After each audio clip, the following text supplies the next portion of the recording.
Hi everyone, welcome to pen paper TNPSC. So இன்றைக்கி 6th standard term 1 unit 3 test பார்க்க போகிறோம். So ஒரு 35 கேள்வி ஒரு 10 நிமிஷத்துக்குள்ளேயே முடிச்சிடலாம். ஸோ ஃபஸ்ட்டு கொஷின், அகர வரிசையில் அறிவுரைகளை கூறும் இலக்கியம் என்னது? ஆத்திச்சூடி. அகர வரிசையில் அறிவுரைகளை கூறும் இலக்கியம் ஆத்திச்சூடி.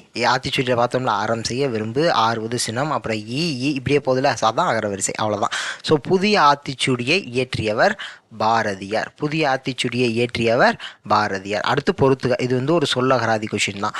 இயன்ற வரை அப்படின்னா முடிந்த வரை, ஒருமித்து அப்படின்னா ஒன்றுபட்டு, ஔடதம் அப்படின்னா மருது. ஸோ ஔடதம்ங்கிறதுல ஒரு முக்கியமான கொஷின், ஞாபகம் வச்சுக்கோங்க. ஸோ இயன்ற வரை அப்படின்னா முடிந்த வரை. அப்போ 213, அப்போ 213ங்கிறத நமக்கான ஆன்சர். ஆப்ஷன் சி அப்படிங்கிறதா நமக்கான ஆன்சர்.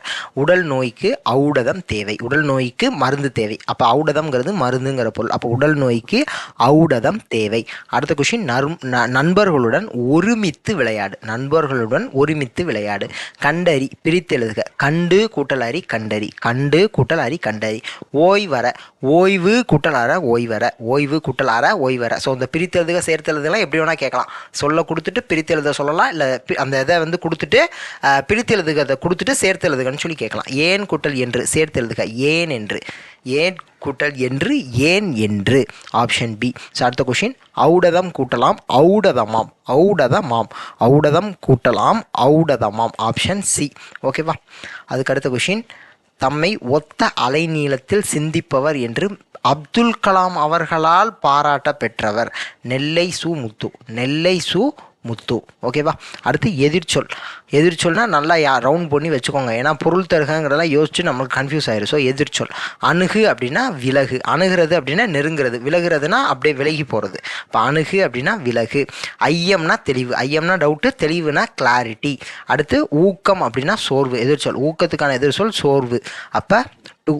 உண்மை அப்படின்னா பொய்மை, உண்மை பொய்மை. அப்போ 4 1 2 3, 4 1 2 3. ஆப்ஷன் ஏங்கிறதா நமக்கான ஆன்சர். கீழ்கண்ட ஒற்றுள் மொழிக்கு முதலில் வராத எழுத்துக்கள் எவை? மொழிக்கு முதலில் வராத எழுத்துக்கள், மெய் எழுத்துக்கள் 18 வராது. அப்போ இது கரெக்டு. ஸோ ஓகே, இது கரெக்ட். ஆயுத எழுத்து முதல்ல வருமா? வராது. அதுக்கப்புறம் இதெல்லாம் வருமா? வரவே வராது. இந்த உயிர்மெய் எழுத்துக்கள்லாம் வரவே வராது. இதுக்கெல்லாம் நான் ஷார்ட்கட் சொல்லியிருக்கேன். கச தப நம எவ. ஓகேவா. கச தப நம எவ. ஞ எவ. க ச த ப ந ம யவ ஞ ஞ. இந்த எழுத்து. ஸோ இதில் எதெல்லாம் எல்லா உயிர்மெய் எழுத்துக்களும் வரும். இதில் சில உயிர்மெய் எழுத்துக்கள் தான் வரும். ஸோ அந்த வரிசைகள்லாம் இருக்குது, புக்கில் பார்த்துக்கோங்க. நம்ம வீடியோவே பாருங்கள், அதுக்கு ஷார்ட்கட் சொல்லியிருக்கேன், ஞாபகம் வச்சுக்கோங்க. அடுத்து, மொழி இறுதியில் இடம்பெறும் எழுத்துக்கள் எவை? மொழி இறுதியில் இடம்பெறும் எழுத்துக்கள் 12 உடன், உயிரெழுத்து 12 உடன் மெய்யெழுத்து சேர்ந்து உயிர்மெய் எழுத்தாக வரும். கரெக்ட். அதுக்கப்புறம் இஞ்சு இன்னு இந்து இம்மு இ எல்லாமே வரும். கரெக்ட் தானே. கசட தபர இந்த எழுத்து தான் வராது, இந்த மெய்யெழுத்து தான் வராது, மற்ற எல்லா எழுத்தும் வரும். அப்போ இது ரெண்டும் கரெக்டு தான். அப்போ அனைத்தும் சரி அப்படிங்கிறது தான் நமக்கான ஆன்சர். அடுத்த கொஷின், ஆத்திச்சூடியை இயற்றியவர் ஔவையார். அறிவியல் ஆத்திச்சூடி என்னும் நூலை இயற்றியவர் நெல்லை சு முத்து. அதுக்கப்புறம் வானை அளப்போம், கடல் மீனை அளப்போம், சந்திர மண்டலம் கண்டு தெளிவோம், சந்தி பெருக்கெடுக்கும் சாத்திரம் கற்போம், இதெல்லாம் பாரதியார். மனிதன் எப்போதும் உண்மையையே உரைக்கின்றான். சின்னரா இக்கு வரும், நல்லா ஞாபகம் வச்சுக்கோங்க. ஆழக்கடல். ஆழக்கடல் அப்படின்னா ஆழம் கூட்டல் கடல். ஆழக்கடல் அப்படின்னா ஆழம் கூட்டல் கடல். ஆழ கூட்டல் கடல் வராது, இம்மு வரணும். ஆழம் கூட்டல் கடல் தான் ஆழக்கடல். ஓகேவா. முக்கியமான கேள்வி, ஞாபகம் வச்சுக்கோங்க.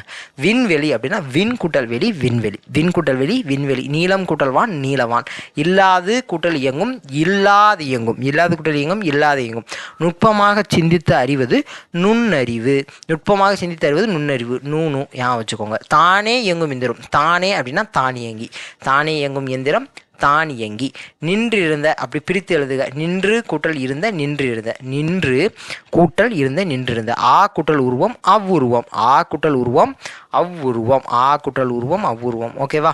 அடுத்து மருத்துவம் கூட்டல் துறை மருத்துவத்துறை, மருத்துவம் கூட்டல் துறை மருத்துவத்துறை. அடுத்து செயல் கூட்டல் இலக்க செயல் இலக்க, செயல் கூட்டல் இலக்க செயல் இலக்க. நீக்குதல் என்னும் சொல்லின் எதிர்ச்சொல் நீக்குதல் அப்படின்னா சேர்த்தல், நீக்கிறதுனா அதை ரிமூவ் பண்ணுறது, சேர்க்கறது அப்படின்னா ஆட் பண்ணுறது. ஓகேவா. எளிது அப்படிங்கிறதுக்கான எதிர்ச்சொல் எளிது அப்படின்னா அரிது. எளிதுனா ஈஸி, அரிதுனா கொஞ்சம் அது அரிதான விஷயம் அப்படிங்கிறது. ஸோ எளிது அரிது. கீழ்கண்டவற்றில் சொல்லின் முதலில் வரும் எழுத்துக்கள் எவை? உயிரெழுத்து 12 முதலில் வரும். கச தப க ச த ப நம இதில் உயிர்மை எழுத்துக்கள் வரும். அடுத்து ஞ ஞ எவ இதில் உயிர்மை எழுத்துக்களில் சில எழுத்துக்கள் மட்டும் வரும். அப்போ இதுவும் கரெக்டு தான். அப்போ அனைத்தும் சரிங்கிறதா நமக்கான ஆன்சர். அனைத்தும் சரி. அடுத்து மொழி என்பதற்கு சொல் என்னும் பொருள் உண்டு. மொழி என்பதற்கு சொல் என்னும் பொருள் உண்டு. கீழ்கண்டவற்றில் சொல்லின் முதலில் வரும் எழுத்துக்கள் நம்ம ஏற்கனவே இந்த போன கொஸ்டினில் சொன்னேன்னா என்னென்ன சொல்லியிருக்கேன்? ஞ ஞ ய வ இந்த 4 எழுத்துல சில உயிர்மை எழுத்துக்கள் என்னென்ன கரெக்டாக கொடுத்துருக்காங்களா? ஸோ இது ஆக்சுவலாக 1, இது 4, இது 6, இது 8. அப்போ எதுங்கிறதுக்குலாம் ஷார்ட்கட் சொல்லியிருக்கேன். எனக்கு பார்த்தோன்னே இங்கே எல்லா ஆன்சருமே கரெக்டாக தான் இருக்குது. இப்போ முதலில் வரும் எழுத்துக்கள் தவறானது. பாருங்களேன், நம்மளே கொஸ்டினை மிஸ் பண்ணிட்டோம். அப்போ ஆன்சரை பார்த்து தான் கண்டுபிடிச்சேன். அப்போ தவறானது எது அப்படின்னா இது 3மே வரும், அது இது மட்டும் வராது. அப்போ ஆப்ஷன் சி அப்படிங்கிறதா நமக்கான ஆன்சர். ஆப்ஷன் சிங்கிறதா நமக்கான ஆன்சர். ஏன்னா தவறானது தானே கேட்குறாங்க. அப்போ இதுவும் வரும், இதுவும் வரும். அப்போ தவறானது தான் நமக்கான ஆன்சர். அடுத்து சசிவி ராமன் விளைவு வெளியிட்ட ஆண்டு நாள். ஆக்சுவலாக மாற்றி கேட்டிருக்கணும். நாள் மற்றும் ஆண்டு. ஏன்னா ஃபஸ்ட்டு நாள் தானே கொடுத்துருக்காங்க. ஸோ அப்போ நாள் என்னது? பிப்ரவரி மாதம் 28ஆம் தேதி 1928. பிப்ரவரி 28, 1928 தேசிய அறிவியல் தினம். அன்னைக்கு தான் நம்ம கொண்டாடுறோம், பிப்ரவரி 28. அடுத்து பொறுத்துக. இது என்ன? கலைச்சொல். செயற்கை நுண்ணறிவு. செயற்கைனா ஆர்டிஃபிஷியல், நுண்ணறிவுனா ஆர்டிஃபிஷியல் இன்டெலிஜென்ஸ். மீத்திறன் கணினி, சூப்பர் கம்ப்யூட்டர். செயற்கைக்கோள்னா சேட்டிலைட். நுண்ணறிவு அப்படின்னா இன்டெலிஜென்ஸ். அப்போ ஆன்சர் என்னது? 2, 3, 4, 1. ஸோ 2, 3, 4, 1 ஆப்ஷன் சி அப்படிங்கிறது தான் நமக்கான ஆன்சர். ஸோ அவ்வளோதான். நெக்ஸ்ட் வீடியோவில் பார்க்கலாம். Thank you to all. தேங்க்யூ.